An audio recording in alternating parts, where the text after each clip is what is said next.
ఈ వీడియోలో మనం గోళం యొక్క ఉపరితల వైశాల్యం ఎలా కనుక్కోవాలో తెలుసుకోబోతున్నాం. గోళాన్ని ఇంగ్లీష్లో స్పియర్ అని పిలుస్తారు. ఉపరితల వైశాల్యం అనగా సర్ఫేస్ ఏరియా. గోళం యొక్క ఉపరితల వైశాల్యం అంటే సర్ఫేస్ ఏరియా ఆఫ్ స్పియర్ అని అర్థం. అయితే గోళం యొక్క ఉపరితల వైశాల్యాన్ని ఎలా కనుక్కుంటున్నామో చూడండి. గోళం యొక్క ఉపరితల వైశాల్యం లేదా గోళం ఉపరితల వైశాల్యం. అసలు గోళం ఎలా ఉంటుంది అండి? గోళం ఎలా ఉంటుంది అంటే ఏదైనా ఒక స్థిర బిందువు నుండి స్థిర దూరం, ఇక్కడ మనం ఆర్గా తీసుకుంటున్నాం, స్థిర దూరంతో ఏర్పడే అన్ని బిందువుల సమాహారాన్ని కలిపితే ఏర్పడే జ్యామితీయ నిర్మాణమే గోళం.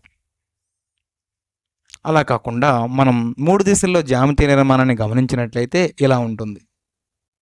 ఇది అన్ని దిశల్లోనూ స్థిరమైన దూరం ఆర్ దూరంగా తీసుకుంటే ఆ ఆర్నే ఆ గోళం యొక్క వ్యాసార్థంగా కూడా చెప్పవచ్చు. మరి ఈ గోళం యొక్క ఉపరితల వైశాల్యం ఎలా ఉంటుంది? మనం దానికి సంబంధించిన సూత్రాన్ని ఇక్కడ నిరూపించట్లేదు. అది మీరు ఎగువ తరగతుల్లో కలనగణిత సహాయంతో తెలుసుకుంటారు. అయితే కేవలం మనం సూత్రాన్ని మాత్రమే తెలుసుకుంటున్నాం. ఇక్కడ దాని నిరూపణ మనం తెలుసుకోబోవట్లేదు. మరి గోళం ఉపరితల వైశాల్యానికి సూత్రం ఏమిటి అంటే ఆర్ వ్యాసార్థంగా ఉండే గోళానికి 4πr² అని పిలుస్తారు. చూడండి, గోళం యొక్క ఉపరితల వైశాల్యం 4πr² అనే సూత్రాన్ని మనం నేరుగా నిరూపించకపోయినప్పటికీ పరోక్ష పద్ధతి ద్వారా తెలుసుకోవచ్చు. ఎందుకంటే గణిత శాస్త్రజ్ఞులు ఒక పరోక్ష పద్ధతి ద్వారా దీన్ని చాలా సులభంగా మనకు నిరూపించారు. అది ఎలాగో చూడండి. గోళం ఉపరితల వైశాల్యం ఆర్ వ్యాసార్థంగా గల గోళం యొక్క ఉపరితల వైశాల్యం అంతే వ్యాసార్థం కలిగి ఉండి 2r లేదా 2r ఎత్తు కలిగి ఉండే స్తూపం యొక్క ప్రక్కతల వైశాల్యానికి సమానం. దీని అర్థం ఏమిటండి? ఇక్కడ చూడండి, లోపల తెలుపు రంగులో ఉన్నది గోళం ఆర్ వ్యాసార్థం, ప్రక్కన వేరే రంగులో ఉంది కదా, బిస్కెట్ రంగు అని చెప్పవచ్చు. దాన్ని కొంచెం తెలుపుగా కాకుండా వేరే రంగులో ఉంది, అది స్తూపం.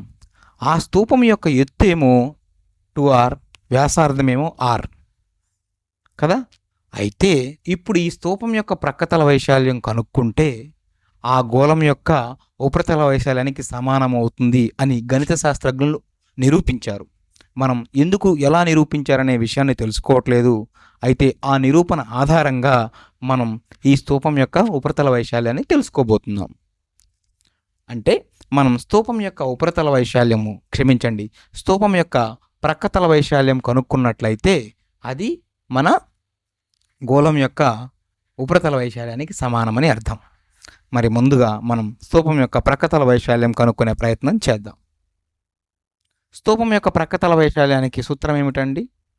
2π ఇంటూ వ్యాసార్థం ఎంత, ఎత్తు ఎంత, ప్రక్కతల వైశాల్యం స్తూపానికి. మరి మనం తీసుకున్న స్తూపం యొక్క వ్యాసార్థం ఆరుగా ఉంది, ఎత్తు 2r లేదా 2rగా ఉంది. మరి ఏమవుతుందండి? అది ఇలా మారుతుంది, అవునా? 2πr ఇంటూ 2r లేదా 2πr ఇంటూ 2r మొత్తాన్ని గుణించినట్లయితే 4πr² చెప్పవచ్చు, లేదా 4πr² అని కూడా చెప్పవచ్చు. అంతిమంగా గోళం యొక్క ఉపరితల వైశాల్యానికి సూత్రం ఏమైందండి? 4πr² లేదా 4πr². 5 సెంటీమీటర్ల వ్యాసార్థంగా గల గోళం యొక్క ఉపరితల వైశాల్యం కనుక్కోండి లేదా కనుగొనండి అంటే మనకి ఇది ఒక ప్రశ్న. ఈ ప్రశ్నలో గోళం యొక్క ఉపరితల వైశాల్యం కనుక్కోవాలి. ఆ గోళానికి వ్యాసార్థం ఎంతగా ఉంది అంటే 5 సెంటీమీటర్లుగా ఉంది. మరి దీని యొక్క ఉపరితల వైశాల్యం కనుక్కుందామా? సమాధానం, గోళం యొక్క ఉపరితల వైశాల్యము = 4πr². మనం చర్చించాం కదా. మరి వ్యాసార్థమైన ఆర్ స్థానంలో మనం ఎంత తీసుకోవాల్సి ఉంది? 5 సెంటీమీటర్లు, అవునా? ప్రతిక్షేపించినట్లయితే 4π లేదా 4π ఇంటూ 5 సెంటీమీటర్².